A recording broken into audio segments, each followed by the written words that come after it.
Abusua for mo bibia kwa baba so Jaman Scafe so ana so Jaman TV so subscribe to channel na mame like video no na share so da beya unua bi enso beka video ni bi ne nyina timi e de abom. Yes, ene e Thursday na yenhwe de offer Fortune Thursday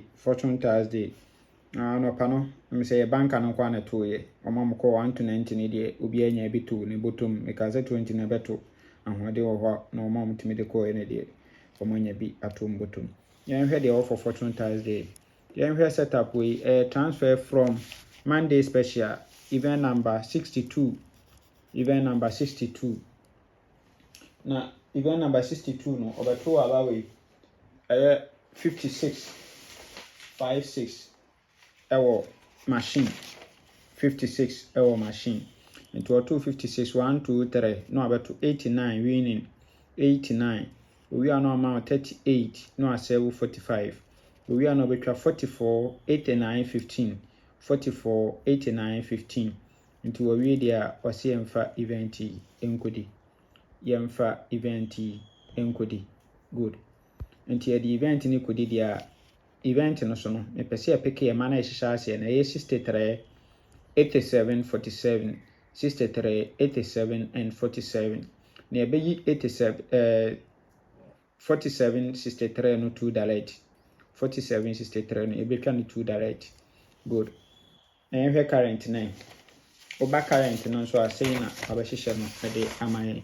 into over 256 no ewa ha event number 941 no over 256 no to 1 2 3 no abeto 89 na de amaye owi ano amaye 38 no na asewu 45 ewo machine owi yepe no abeto 44 15 and 89 44 15 na wasewu single 2 no so de amaye ewo machine nti wase yemfa event enkodi na abusua me se o pese utwa game a emfa ba bia o blaso Jaman ya kachi ha me se omo numbers wa ha nyina me no omo na ye adwuma me no omo nyina na ye adwuma me machines na omo use de ye adwuma no nti oba u betwa onim se wo ya sure se udi ya no nsa ebeka osika se de watwa na omo ankasa me ho yes nti blafie na omo ntwa ma ipacho offer number ya sister Linda ne number ni 0256654614 0256654614 sister Linda so Bla Vincent so number ni 0544237828 ena sister Selena ono de OG ojinamu dada 0599212255 eno ye sister Selena ena Bla Foster ono so ejinamu dada ono so OG obi anim no dada ono sister Selena nyina munim se de omo payment tie dada yes na me say new to amede abeka ho ye sister Linda ene Bla Vincent nti Bla send we gain more on be calculation amount de obetua we send more betwa atwa take it ade asende kama udin so a en results after results en do one na say we sankan usika so ho nti na me catch us say utwa game a twa na bia udi a unsa be kan usika ntempa na so na so ho de ode be ye afa yen hwe de ka ho a de break through de ka ho yen hwe event we so transfer from Midweek event number 96 event 96 no auto 62 and also 63 ewo machine owi no ma 44 owi 59 owi 62 no ajampo aba owi o meto 38 38 owi epe no abeto 31 ewo 4 box position e de amaye ho no asewo 52 52 and so ewo machine nti owi dia osenso se yemfa event enkodi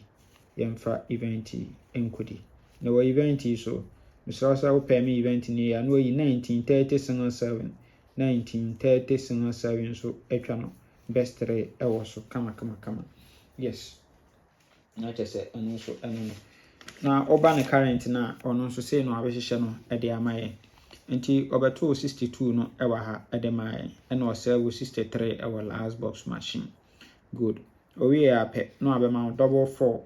ewa second box winning 444 owie a ɔma 5959 owie a na 62 no ajampo de naba so owie a ɔma 3838 owie epe ɛna abeto 31 ɛwɔ 4 box position ɛna asɛ 52 nso ɛwɔ machine kama ɛde amaye nti wɔso owie a yɛmfa event enkodi nti this 2 event no ɛna ɛnɛ yɛyɛ ho adwuma paa ɛnɛ yes nti yɛbɛka ne mienu no abom na yɛka bom a sei ɛna yɛbɛ abenya for the full game no sei ɛna yɛbɛ abenya no yes na just say yɛyi best 5 nso every so the best 5 every long payment ni yɛyi best 3 ni akɔ for $2 yɛbɛkɔ for 63.47 yɛbɛfa 63 as a free ball ahode wɔ hɔ abetimi de atom against 1-90